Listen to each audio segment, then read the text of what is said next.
The Miami Grand Prix weekend fully exposed the limits of the Ferrari SF-25 single-seater at the start of the 2025 Formula One season, a car that has never been so far behind the top competition, especially in terms of the qualifying session.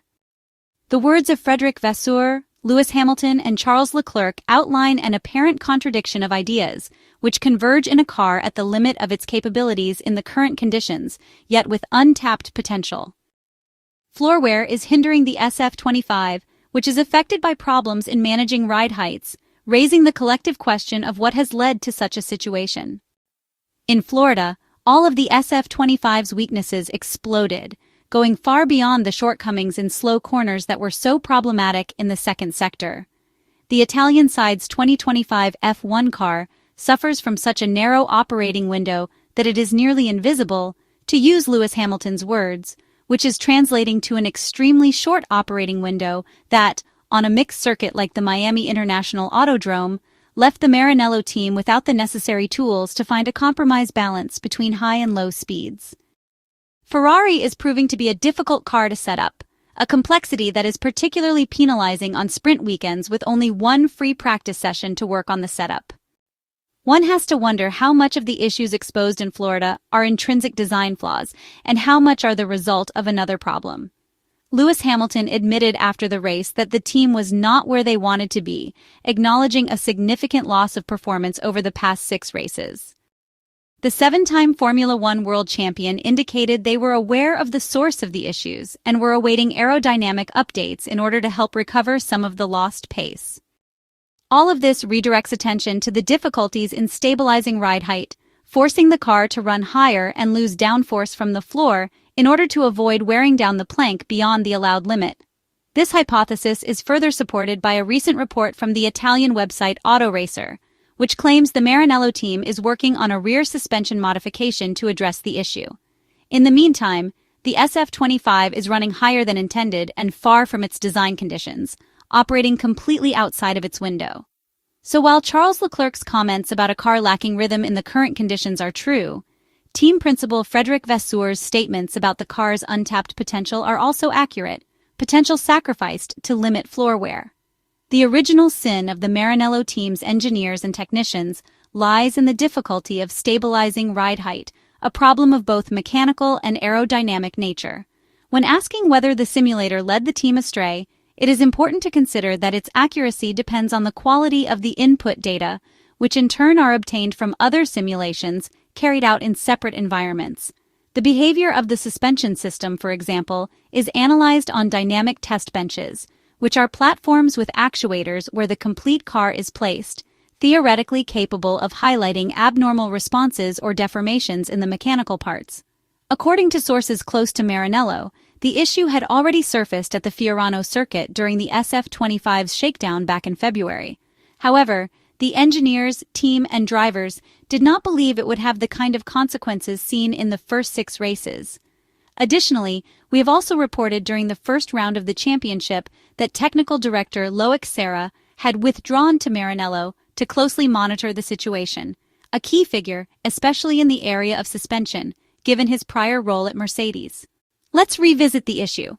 The rear suspension's configuration seems to be imperfect, almost as if it was completed without the right guidance.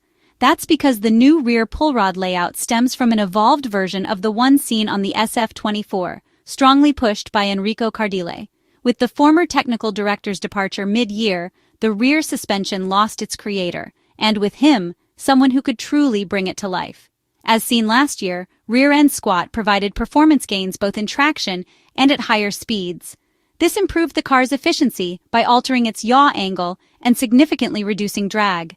In 2025, that effect was likely amplified, but it ended up creating the opposite negative effect. Loic Serra's work, together with the chassis department, has been underway for some time, with many resources and hours spent in the dynamic simulator to find a solution. Among the proposed options is a new suspension geometry, which is unfeasible in the short term due to the need to redesign the entire gearbox housing. A more achievable and faster option involves working on the internal mechanisms, modifying torsion bars, dampers, and bump stops. The quality of a suspension, however, is not defined in absolute terms, but is relative to the loads it must manage. In other words, the mechanical setup must match the aerodynamic load and its fluctuations and be designed with the various track scenarios in mind. Aerodynamic development data comes from the wind tunnel, but the model there lacks suspension systems and, crucially, it's unable to investigate what happens when the car gets close to the ground, since damaging the moving belt must be avoided.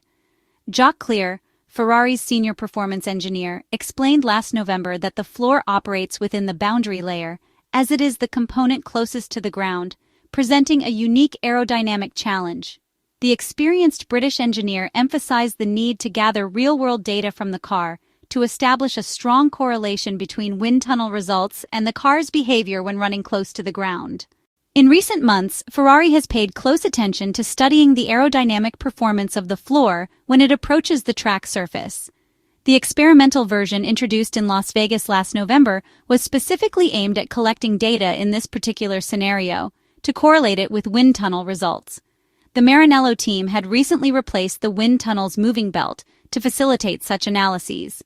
This intervention was later indirectly confirmed by Ferrari team principal Frederic Vasseur during the SF-25's presentation.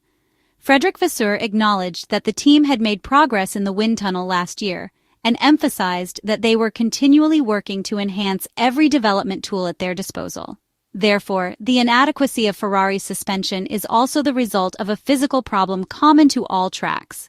Though Ferrari took a more extreme approach in designing a car meant to run very close to the ground. In the 2024 Formula One Championship, the main factor limiting minimum ride height was bouncing, and with that issue resolved, plank wear became the only limiting factor. Once the SF-25 hit the track, the team could finally fully verify the interaction between the mechanical and aerodynamic components, which both deeply changed for the 2025 F1 car, but found excessive floor wear. One must also ask whether the issue was worsened by the FIA's intervention at last year's Las Vegas Grand Prix, which was unusual especially regarding its timing, method, and lack of warning. The federation clarified which practices were illegal in protecting the plank's metal skids from wear, with team principal Frederic Vasseur admitting that the Ferrari engineers and technicians had to make various changes in this regard. Undoubtedly, the departure of former technical director Enrico Cardile last July did not help either. The role of the Italian aerodynamicist was taken over temporarily by the French team principal himself before handing it over to Loic Serra in October, leaving the SF-25 project without continuous oversight. However, Ferrari's gap to the front is as much a result of its own shortcomings as of McLaren's achievements, with the MCL-39 single-seater making a leap forward that no other team has been able to replicate.